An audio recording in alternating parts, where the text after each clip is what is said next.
Good morning and afternoon, everyone, and welcome. My name is Emily Cohen, Program Coordinator at Faith Trust Institute, and I would like to welcome you to today's webinar titled, How is Your Ministerial Misconduct Policy Working? Reviewing Your Policy. And our presenters today are Reverend Dr. Marie Fortune and ML Daniel. And before I pass it along to them, just a few notes about technology and the interactive features of the webinar today. On the right side of your screen, you should see a chat box, and this is what you'll want to use to ask questions of Marie and ML. So please type your questions into the box, and in the pull-down menu, make sure you send it to all panelists or all attendees. And if you're having any technical problems, you can send a chat message directly to me by selecting my name, Emily Cohen, in the pull-down list, and I'll help you out with whatever you need. So I think that's all for now, short introductory note, and once again, welcome, and we can go ahead and get started by welcoming Marie and ML. Thank you very much, Emily. It's a pleasure to be here with you all and to thinking about how we can effectively use our policies and review them when necessary. And I am happy to have my colleague ML Daniel sharing this webinar with me. So please, there'll be time for questions as we go along, and we do want to hear from you in terms of the issues that you're working on. So next slide, please, Emily. Basically, what we're going to do is talk a little bit about where we are in the process of responding to complaints of misconduct, think some together about theology goals and agendas, and then look at some basic guidelines for policies and components.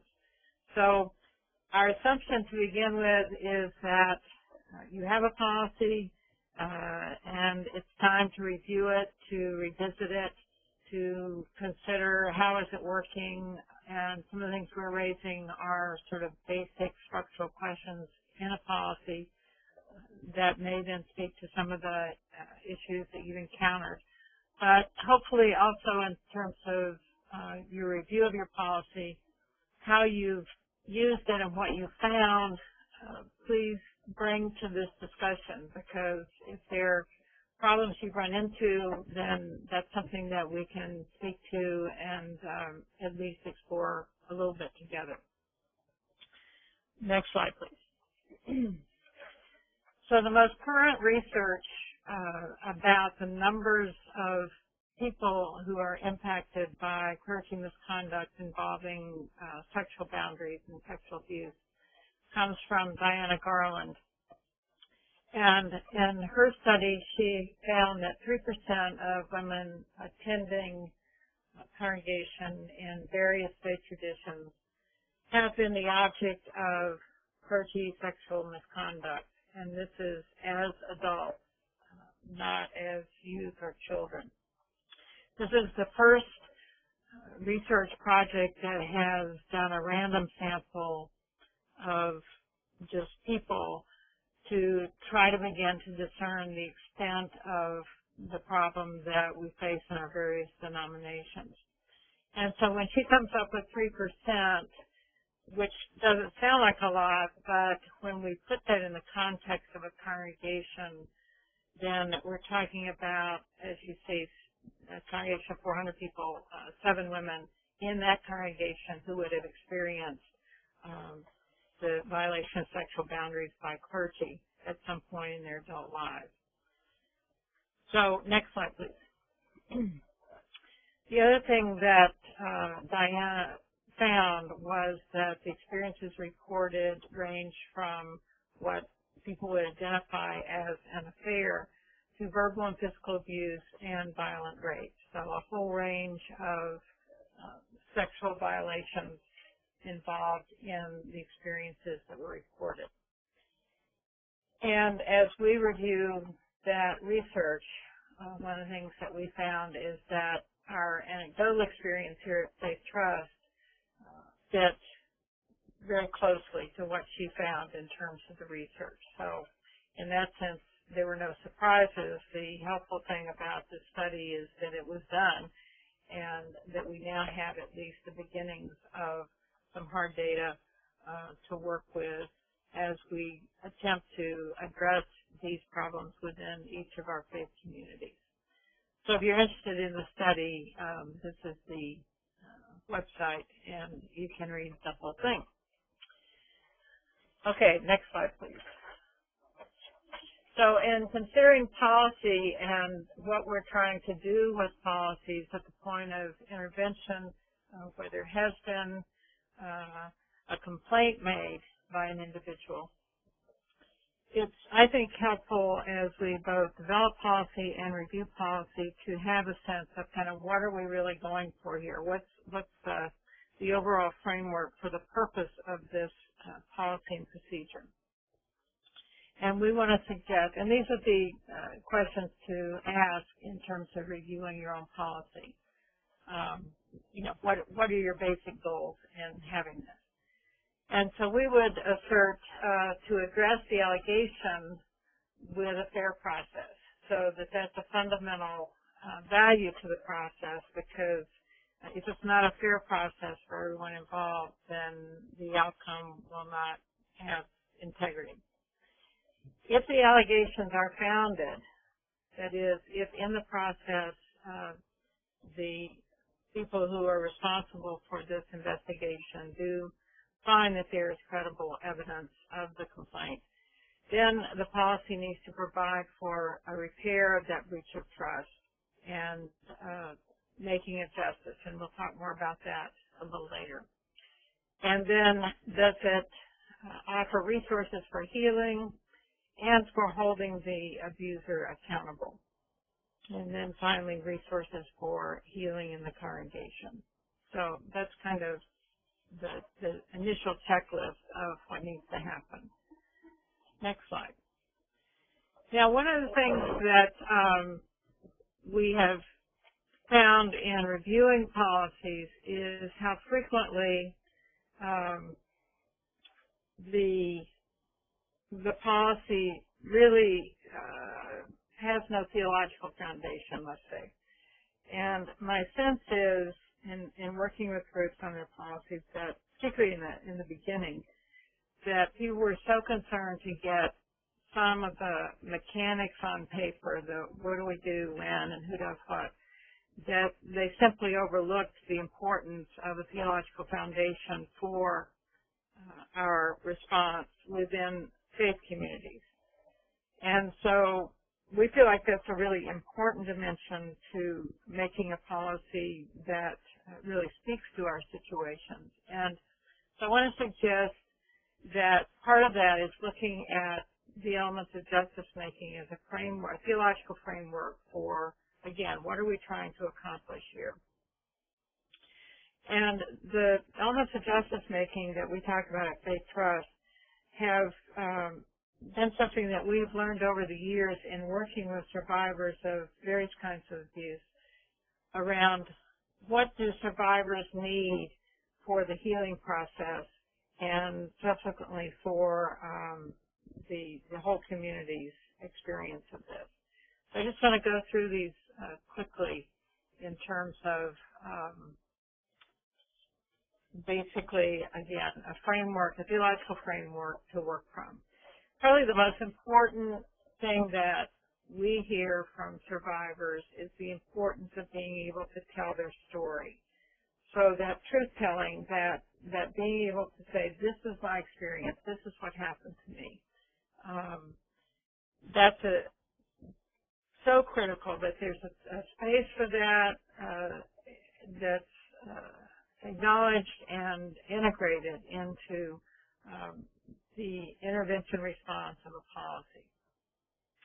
And then it's telling the story, but also in the context of having that acknowledged, so that whether in an official investigation proceeding from a adjudicatory, it's in a committee setting or what have you, that somebody listens and somebody acknowledges, and not just an acknowledgement that says, thank you for sharing, but an acknowledgement at some point in the process, and this may not come until the very end of the process, but at some point that says, we believe you, and what happened to you should never have happened, that it was wrong that this person did this to you. That's enormously healing for survivors of all kinds of abuse, to know that somebody understands and really then stands with them in that awareness and that acknowledgement. Compassion is part of the process. Compassion means to suffer with, literally. And this is where adjudicatory faith community is called to be in that painful place with the person bringing the complaint, to walk through the process and not try to shortcut just in order to get through it and lessen the pain that there is for all of us in standing with someone who has been harmed. Protecting the vulnerable is very important in the process that we engage in, because it's often the primary motivation for someone to come forward with a complaint at the point at which they realize that they're not the only one who's been harmed, and that there are others who are vulnerable and who will probably be harmed by an individual. That's the point where they often speak up and say, I want to do whatever I can to prevent that. And for us in both Judaism and Christianity, this originates with the teaching around the Hospitality Code, which mandates the community to provide for those who are vulnerable and to protect them from harm whenever that is possible.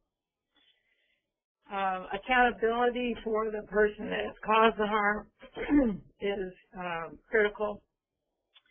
And again, the mechanism in place in the policy that clearly lays out, this is what's going to happen, and if we determine that the complaint is credible, then these are the steps that will be taken to hold that person accountable, appropriate to the conduct they engaged in.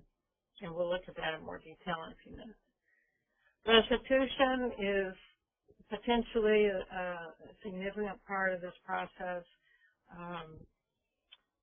Frankly, ideally coming from the person who caused the harm, but more realistically coming from the judicatory itself in providing for expenses for therapy or medical expense that the person has suffered as a result of the misconduct of the clergy person. And finally, vindication is the sort of, in some ways, sums up justice making in this sense. Vindication is not about revenge. Vindication is about, literally the word means to set free. So to be vindicated is to be set free from the burden that people carry as a result of the harm they've experienced. And people get to that place at the point at which they feel like they've experienced some dimension of justice, as we've outlined it here. Nobody gets all of these things in a perfect world, but the question is, for the survivor in their healing process, is can we help them find an adequate response that gets them to the place where they feel some vindication and they can get on with their lives because they know they've been heard and supported. So that's what we're kind of looking for theologically to underlie a response, to underlie the policy and procedure of what a judicatory does once someone comes forward with a complaint. Next slide. The other critical question for adjudicatory as it's working on a policy or reviewing a policy is some self-awareness about what's the real agenda at work here. And this is something that we see over and over in working with judicatories, is a lot of confusion around the agenda. because there are at least two options here. One is the institutional protection agenda, which is the kind of default position that most institutions go to when they're confronted with someone who comes forward and says, there's a problem here. And unfortunately, we've seen that agenda being played out in a very public way in many of the cases in the Roman Catholic community, but also in other communities, where the effort of the institutional response and institutional resources are focused on protecting the institution from the victim or survivor, rather than a justice-making agenda which responds to that complaint in ways that I just described that would be supportive of healing and accountability and hopefully then some long-term healing as well for the community. So just to give a few examples of how the institutional protection agenda looks here. There are those in the midst of a complaint that want to go quoting particular scriptures, and they usually start with the judge not that you not be judged as an excuse to not make any decision as to the complaint and not take any action.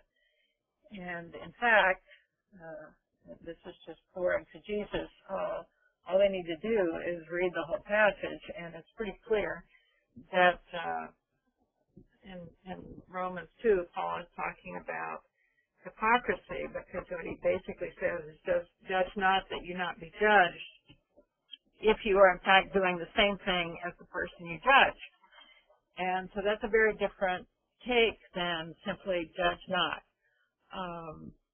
And in fact, what it means is if you're engaged in boundary violation and abusive activity, you should not be on the committee that's reviewing the complaint for other people for whom that's an issue. So it just depends on what our agenda is, how we approach a resource like sacred text, and how we use that in the process. How we talk about what this is often reflective of our agenda. So when we persist in language that minimizes what has happened, language about an affair, an indiscretion, or a midlife crisis, we are basically not facing what has actually happened here, which is that a minister has violated pastoral boundaries and engaged in misconduct. The role of the lawyers, and we can talk more about this in detail as we go through, but fundamentally the question of, as an institutional perspective, what are we expecting from our lawyers? What are we hiring them to do? And all too often, institutions, again, if they're in that protection agenda, they're going to hire lawyers to protect them from the people who are coming forward with complaints. And I think, again, if we just look at the media coverage of a number of the high-profile cases, we continue to see how this strategy is not working out very well, and the institution ends up spending an incredible amount of its resources paying lawyers to do this function that, in fact, ends up not protecting the institution, but undermining its credibility and literally its assets, ultimately. So if instead the justice-making agenda, we're working on making justice for survivors and calling people to account, we hire lawyers to help us do that. But we, the judiciary, the faith community, are the ones that set the agenda and basically are clear that we're operating out of our values as a faith community. And the lawyers then help us do that effectively. And we've worked with some lawyers who have done an excellent job of that as counsel to various judicatories once everybody's clear what they're trying to do and what roles the lawyers are playing. In terms of policy, it's pretty clear to me in looking at a policy fairly quickly what the agenda is, whether the language, the options for actions and so forth are fundamentally to protect the institution from liability, or whether it's there to respond to the complaint and hold the abuser accountable. And again, the institutional protection agenda is really not working in most cases that we see. Next slide, please. So finally, the use of liturgy. Occasionally there'll be a high-profile with a lot of media coverage case where there's a number of complaints brought, and then there's an immediate response to have a liturgical expression that basically does heal the wound lightly, that tries to paper over what's going on here. And so I think the alternative to that, for one thing, is to wait until it's really appropriate. And then in that context, that liturgical opportunity is a valuable resource, particularly for the wider faith community. But a place where we can really come and name what has happened and confess the institutional responsibility and the commitment to repentance and to change and so forth to the future. So it's very valuable. It just sometimes gets misused. And finally, again, the financial resources, that we basically have two options. We can spend our money defending against liability and paying lawyers significant amounts of money, and then often paying out in settlements. And we've seen the impact of that in terms of bankruptcies for judicatories and so forth. Or we can spend our money on real restitution for the folks who have come forward and who basically just want to pay their bills that they've had to be faced with in this, and then spend our money on prevention training to do everything we can to minimize the possibilities of future situations of abuse. So those are the basic just examples of how these agenda play out. And we feel like it's pretty fundamental in using a policy that adjudicatory have some real self-awareness about, okay, which agenda are we working on here? Because if we don't stop and think about that, unfortunately, the way institutions work is that we pretty quickly will fall into the institutional protection agenda and start functioning out of that, whether we realize it or not. Next slide. Okay, so let's take a minute and see if there are any questions about this sort of context or comments. Marie, I would add to your last comment about the financial resources piece, just as something to consider.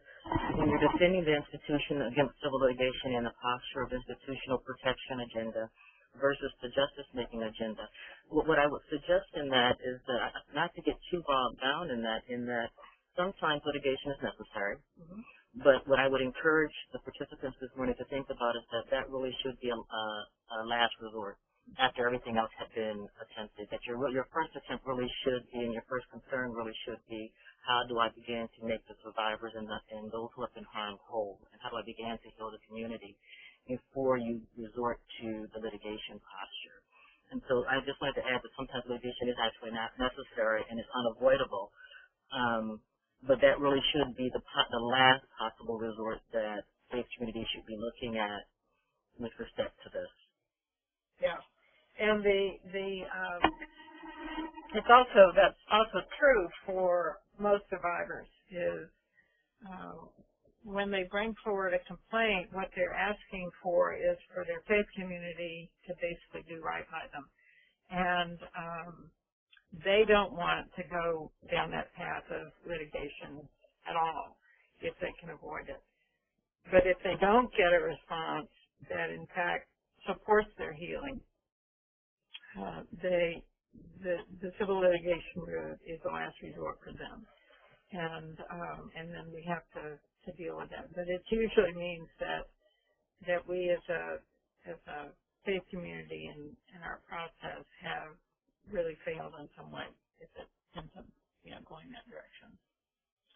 I would agree, and I would also add too that oftentimes when you have individuals who are pursuing that, it really is because the faith community has not responded in a manner in which they feel like they have been heard, or the form in which that has been presented to them is validated. Right. Right. Okay, well, let's move forward then. Next slide. And Emma's going to pick up here and talk about some of the specifics. Starting from the perspective that everyone who joins us today has at least a policy. There are some general guidelines with respect to whether where you are in that process, whether you have a policy or whether you're just starting out and beginning to develop a policy. There are some general guidelines with respect to how to begin to put the policy together. We would invite you first to begin by revisiting your mission statement. And does the language in the policy that you're creating or that you have reflect the vision that you have for yourself? That would be the first case. Is there a reflection of your mission statement in your policy? After you've done the particular time to determine whether or not the language actually reflects what's in your mission statement, we would then ask you to take a look at the theological understanding behind the policy. And Marie talked prior about what that looks like and what the theology is underneath these type of policies and what you should be reflecting on or what you can consider for reflection. And then we begin to ask you, what's your options? I don't necessarily care for the word agenda because that sounds like you have some preconceived idea. I like the word better, what's your objective? Where are you headed? What are you trying to achieve? Because that suggests that you have some choice. Agenda seems to suggest that the choice has already been made and that there really is no choice left to be made. And so I would invite you to think about what's your objective. And as you're thinking about what's your objective, is your objective really to provide justice for those who have been harmed and who have been injured? Or is your objective ultimately to protect the assets of the institution or the organization? Is your objective organizationally focused? Once you determine what your objective is, and that then determines and directs where your policy is going, or should direct where your policy is headed. But ultimately, whatever you ultimately end up deciding after you review your policy, you should be determining whether or not your policy also reflects your polity. So that the position in your policy and procedure is consistent and clear in your policy. Who has the authority to act? If your policy fails to identify who has the authority to act, then it is an invitation for you to go back and to look and determine where you would place that. Because that's a key component with respect to trying to determine how effective your policy actually is. Who has the power, and do they know they have the power? That's even more important, is whether or not they're aware of the fact that they have the power to address whatever the charges are that are being raised, whatever the complaint is that's being listed up. Do they have the power, and do they know they have the power to bring forth action?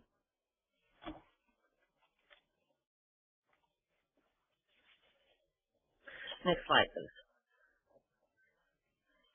So there's some, if you have a policy, there's some things you can do to begin to examine and to determine whether or not it meets your needs. There's some tests for your policies and procedures. The first thing you should really be asking yourself is it clear? If I handed it to a 10-year-old, would they understand what the policy is saying to me? Is it clear? And when we're talking about policies, we really are looking to try and get it into a format that even those who are not highly educated understand what's being offered to them. And so it should be clear enough for a child to pick it up and be fairly be able to understand what's being said to them. The second thing that we're asking you to take a look at in your policy is whether or not it's fair.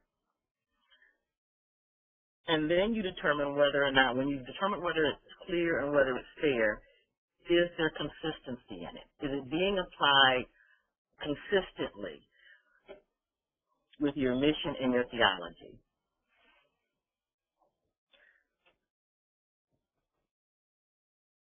The next thing we would ask you is, if you were a complainant, put yourself in the position of someone who has come and filed a complaint, would you feel as if the policy is acceptable? How does the policy feel to those who are bringing the complaint? Is it cumbersome? Are there too many steps? Does it create unnecessary barriers for those who are attempting to bring a charge and to seek resolve? And can I add him on this one? This is one of the places that our agenda is revealed. And a complainant, when they're handed a policy and this is the resource they have to bring forward their concern, they will know immediately whether or not the agenda that's operating behind it is to protect the institution or whether it in fact really cares about what they've experienced and what they need. And so that's part of what we're trying to get at is how does it feel to them? And you know, feel is a very subjective word here, but does it feel like, okay, this is something that says to me that the judiciary actually cares about me and what happened and may be a source of support and some resolution for me. So that's part of what we're trying to discern in that question. I would add to that, Marie, that as part of that piece, to look at whether or not, as the complainant, is there some assistance to help me negotiate the complaint process? Mm-hmm. For you to hand me the procedure and I not know how to negotiate the process is similar to you not having a policy at all, if I can't negotiate the process. So access is everything for the complainant. How do they go about completing the complaint process or the bringing charges, and is there some assistance to help them through the process? Mm-hmm. The next component is, does it have the capacity to hold the accused accountable or the person who's being complained about accountable? That's the integrity piece of the policy. There has to be some indication that the policy has some integrity, that the complaint, that there is some recourse or some punishment or some action that will be taken if it is deemed a valid complaint. There has to be some recourse. And does your policy specifically state what that recourse is? Does it state what the follow-up will be? There has to be some indication of what your actions will be once you determine that the complaint is valid. Next is, does it have the capacity to determine a false allegation and exonerate the accused? That's equally as important as the one we just discussed, which is whether or not it has the capacity to hold them accountable.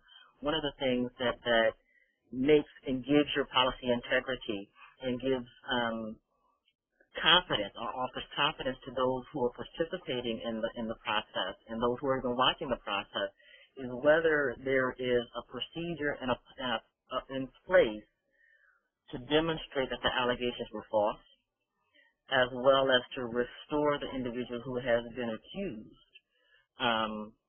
So there has to be that balance. You have to be able to hold them accountable as well as being able to have some integrity in the process, that people trust that the process has been followed. And let me just give a quick example of this.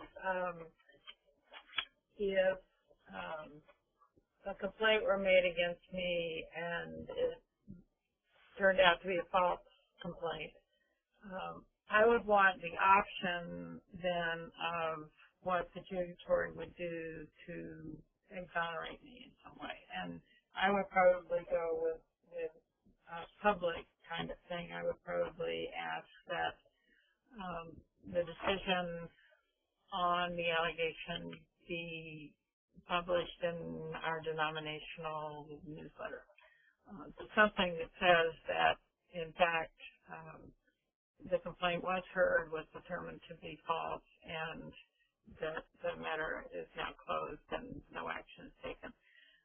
That's what I would want, but other people might want something else. And so I think it's important at that point that the person who's being exonerated has some say over how that gets implemented on their behalf, because it's really about their reputation and their credibility, and I think they should be able to help determine that.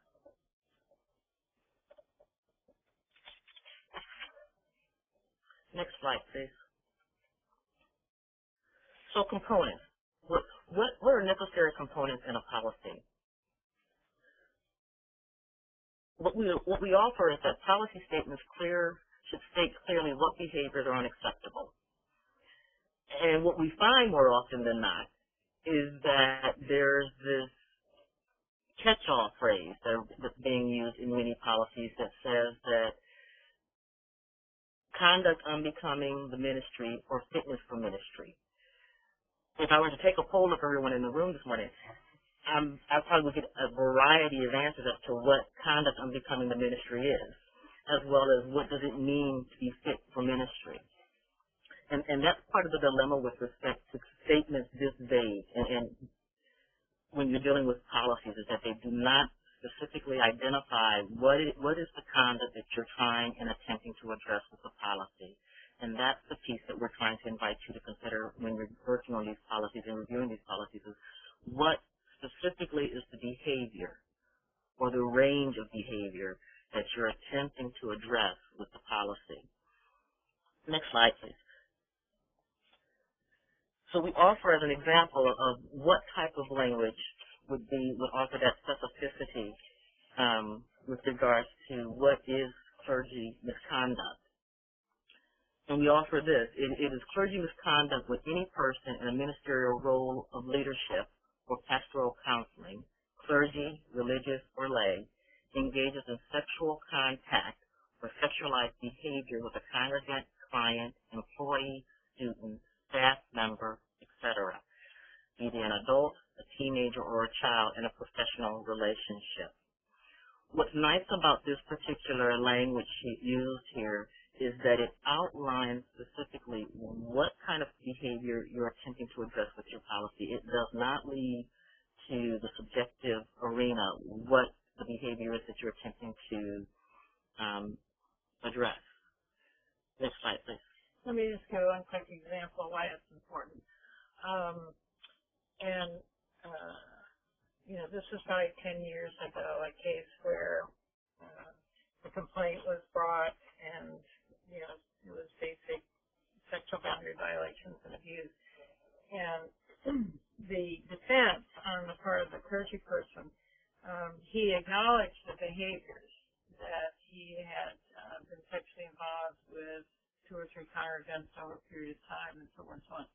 He didn't deny that that had happened, but his defense was, show me where it's written that I can't have sex with congregants. And my memory is that this was a Presbyterian setting, and it wasn't written anywhere at that point in that presbytery.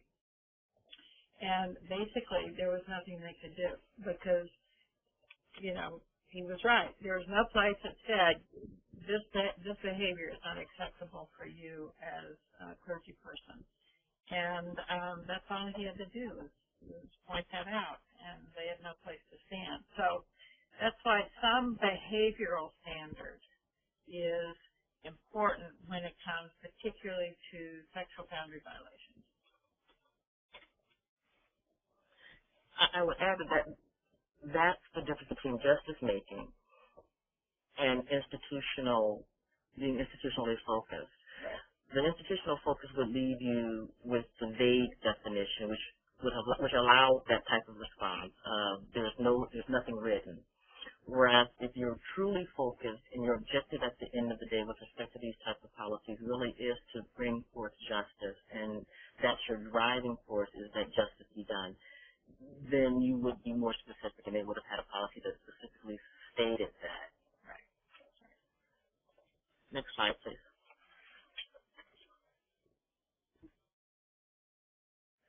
This we've already covered slightly with respect to designating a person by title or role who can receive the complaint. That's part of making it accessible for the person bringing the complaint. If I have a charge, it's not necessarily enough for you to give me the procedure and the policy. I need to know who I'm turning it into. I need to know what their role is. I need to know what their title is. I need to know how it's going to be handled. All of that should be part of your policy of what's the steps. What's the procedure that's going to be followed, and who's actually going to be responsible each step of the procedure. And so it would be helpful to have some idea as to if I'm turning the policy in to one person, what's that person's role with respect to receiving my complaint? Do they then pass it on to a committee, and the committee then I can expect to hear back from the committee? And that's key when you're dealing with complaints is it's not enough just to receive the charge or the complaint. You really should acknowledge having received it, and to give the complainant, the victim, those who have been harmed, some indication as to what the next step in the procedure is. Oftentimes when people are not kept informed, then they feel they have no other recourse but the legal arena to pursue it because they are not being kept informed as to what the procedure is. And so it's key to be able to designate what the procedure is, who's going to handle what stage, and what their role is in that procedure. If the allegations that are being raised involve child abuse, the standard really is, and we encourage you to report it immediately to law enforcement.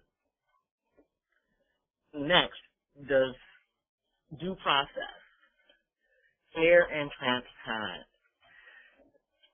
assuming innocent of the accused and good faith on the complainant until adjudicated. When we begin to think about due process, it always brings legal images to mind as to whether or not you receive due process. Within the constructs of faith communities, due process requires us to have a transparent adjudicatory process. Because when you begin to do things in secret, then people begin to view the process as not fair, or already having an agenda, not being balanced, not being impartial. And so it really is important that there's some transparency, and that's part of keeping the victim or those who have been harmed informed, is the transparency of it all, is that this is where we're moving to next. This is what you can expect to happen next. This is where we are. And then ultimately for you to render a decision. Transparency requires that you ultimately render a decision. It also requires that you approach this with a mindset of impartiality, that you are not weighing more favorably to those who are being accused or those who are bringing the complaint, but that you really are the impartial assessor of the information being presented. And so therefore you have to believe that there's good faith on the complainant's part, that they are bringing a complaint in good faith, as well as allowing the accused to remain innocent during the process until evidence have demonstrated differently. Next slide, please.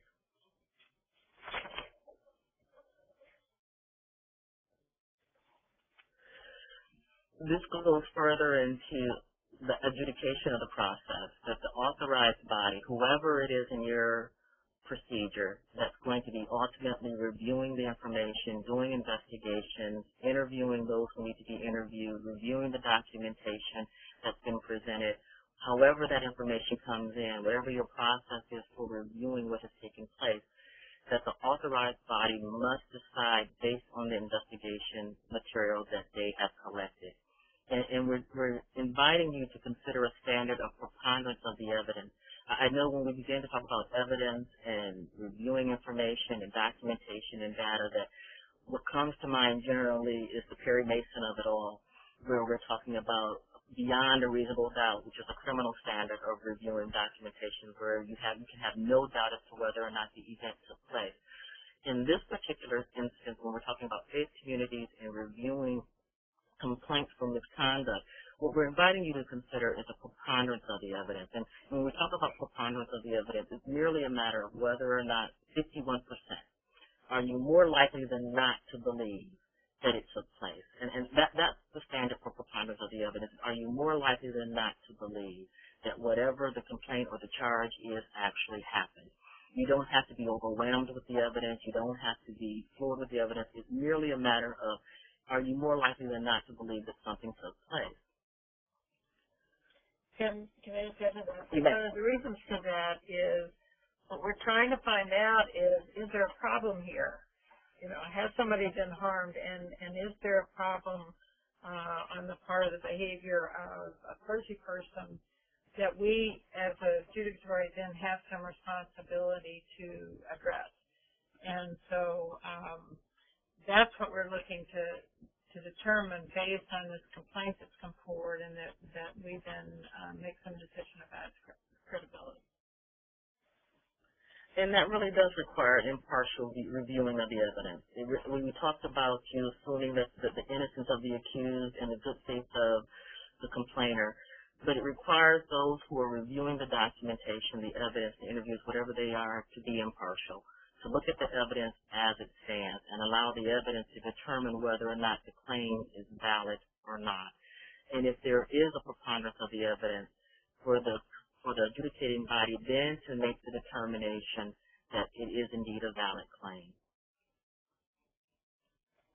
So if you've arrived at preponderance, then you've arrived at the conclusion that there's a valid claim, and that determination needs to be made. Because if you don't make that determination, or you refuse to make a decision or to render a decision, then you've made a decision that is not a valid claim. So not to decide is to decide, as they say. And then after you've made a determination as to whether or not there's a valid claim or not, if you determine that it is indeed a valid claim, to move into the discipline phase of the process. What's the appropriate discipline for the offender and the offense, and how do you then go about protecting the survivors in the congregation? And all of that really should be outlined in your policy as well as to what's the next step. And then it's essential, if you determine that there has been a valid complaint filed, how do you then go about reporting that to the denomination or your movement?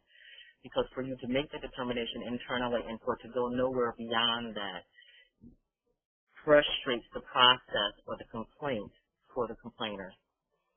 So you really should have a mechanism or a way in which to bring that information to the larger body, that there's a complaint has been made, that it has been adjudicated, and that a determination has been reached with respect to its validity or not.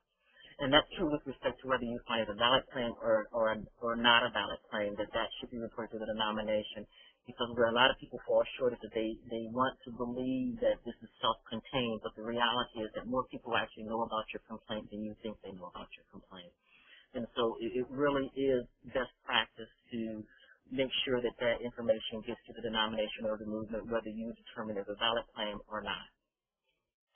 And if we're serious about accountability and also protecting other vulnerable people in the future, then it's important that the wider system be aware of what action has been taken, particularly as people try to move from one judicatory to another within a particular denomination, or even to cross denominations.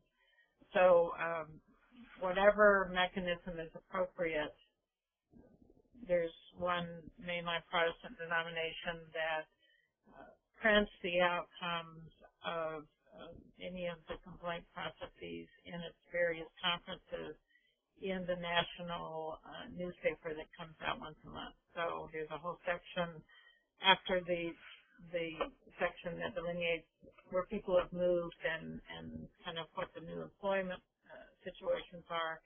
Then they also include action that's been taken, or suspensions, or censure, whatever action was taken in response to a complaint. And the people are named so that it's, it is knowledge within the wider denomination that something has been done, and then it's much harder for someone to move around and continue the misconduct.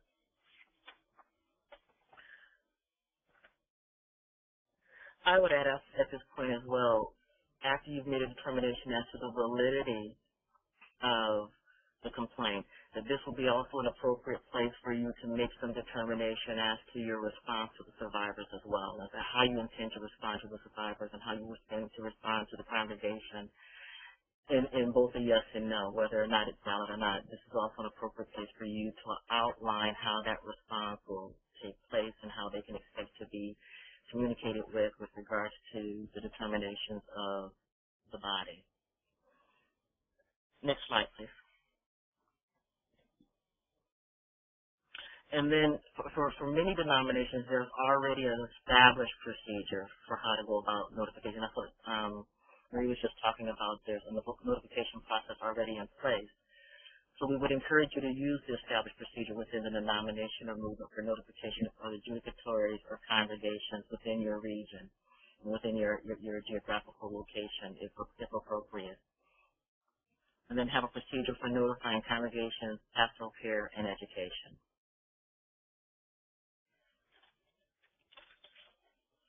Next slide.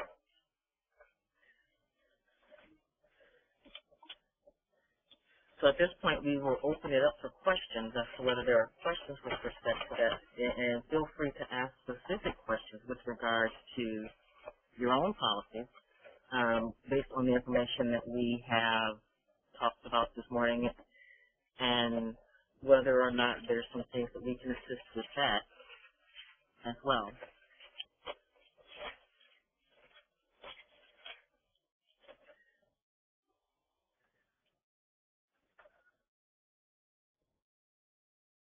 Well, while questions are coming in, what I would interject at this point is, if you're working on a policy, something to consider is how old is the policy that you currently have in place, and when was the last time you actually took the time to review it? And it's just good practice to review policies every couple of years. And so I would encourage you, if you have a policy that's more than 2 years old, that you take it out and review it and see whether or not it is meeting the organization that you are currently and who you view yourself to be.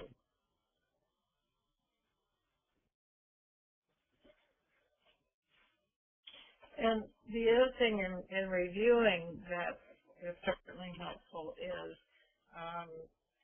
in the context of complaints that you may have had within the last 2 years, to kind of step back from the detail of those and be able to say, okay, kind of is the policy working for the kinds of complaints that we're getting? And, you know, where are we running into confusion? Where are we running into a roadblock around application of the policy to a particular situation? And how might a change in policy help us to do that differently in the future? The problem with situations where there is a complaint and where there may have been, in fact, misconduct that was harmful to someone is that each one of those situations is unique, and it's very hard to have a standardized process that's really going to speak to each situation. But that's why a policy and procedure provides a standard, but within which there's enough space to deal with the particularity of a complaint. And so that would be another question as you would review the last 2 or 3 years of using your current policy is kind of how has it worked with the cases that have come to you. I would add to that, Marie, that sometimes if you have a policy that you've been working with and reviewing over time, sometimes it's also helpful to have an external review of that particular policy. And part of that really is getting an independent eye on what it is that you're attempting to do, being able to share with them who you see yourself as, and having their independent voice come in and determine whether or not that's how they read the policy and whether or not the policy is clear. And so if you'd like to explore that with Faith Trust Institute, that is a service that we offer and provide, is the review of policy. And being able to help you begin to think through the critical questions that may be germane to your particular policy and your particular agency, and bring some clarity and some focus and some direction to the policy and the procedure that's currently in place. And so that is something that a number of organizations do, but it is something that we do here as well, is to be able to review policies and to help you begin to structure and craft policies that better serve the organization you desire to be. And we'll give you a reference for that if you're in, how you can contact us about that. It appears that we have a question, and the question is, does every item on the policy checklist in your handbook need to be covered? Well, I'm glad to know that this person is using our handbook, which is the other thing that we would offer as a continuing resource.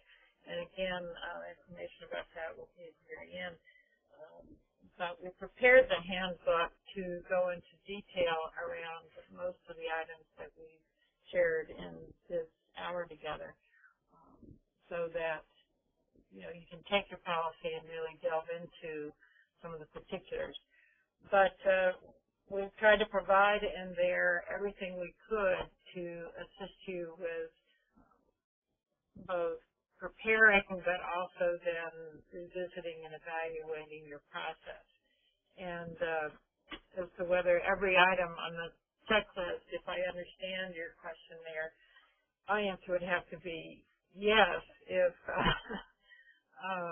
if you're really going to look at critically at how your policy is working, that at least to explore each question that we raise in each category of question, even if you determine that you don't have any problem there or you're not running into an issue there.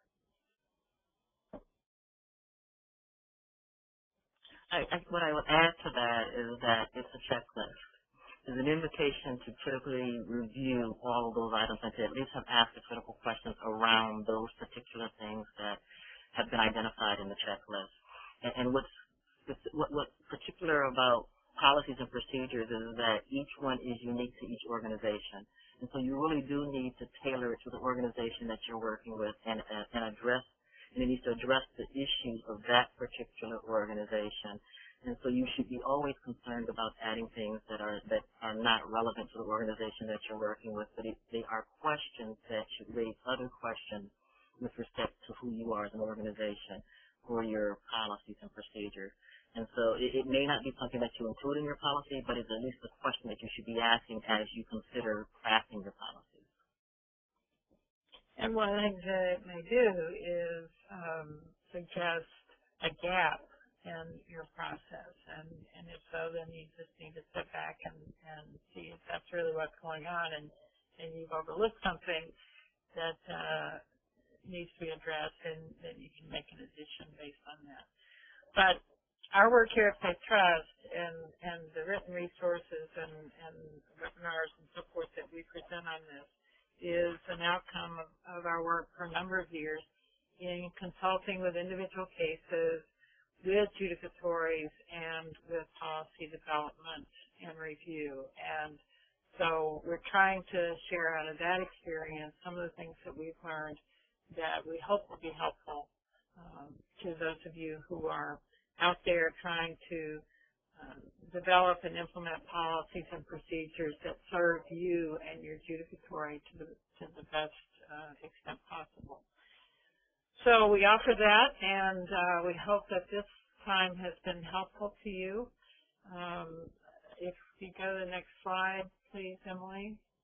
Just in conclusion, a couple of things that I think just remind us of what we're doing and strengthen us in doing it when we address this piece of ministry.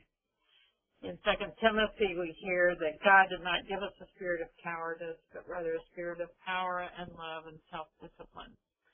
And sometimes when we're faced with particularly a complicated situation or complaint process, it's easy to feel overwhelmed by it.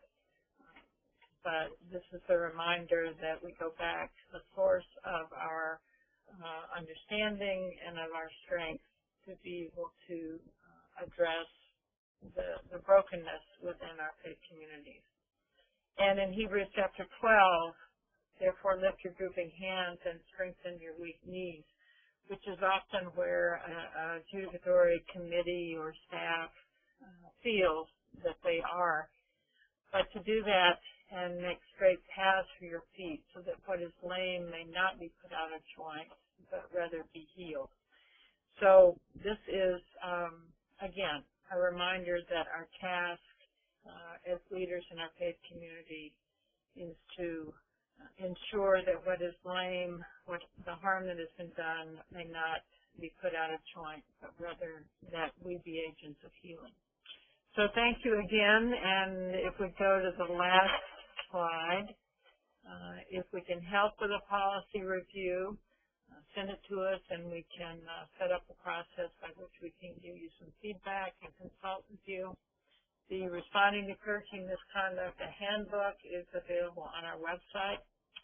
And we will have upcoming training, Responding to Clergy Misconduct, which is in-person training for those of you who are in a position of judicatory leadership as a staff person or a committee person and want to spend some time, if you're new to that process and really want to spend some time getting grounded in, what you're being asked to do, we would recommend that in-person training, and that will also be available on our website.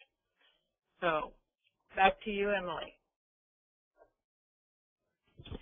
Great. Thank you so much. And many thanks to ML and Marie for today's presentation and for providing so many tools for us to develop and implement effective and healthy policies. And many thanks to everyone for joining us today. I will be emailing you the slides from today's presentation along with a link to a brief survey so you can provide us with feedback, which is very helpful to us. And Faith Trust Institute would like to thank you for joining us and let you know that if you have any questions regarding upcoming webinars or trainings, as well as products, you can visit us at our website, faithtrustinstitute.org. Thanks again, and take good care.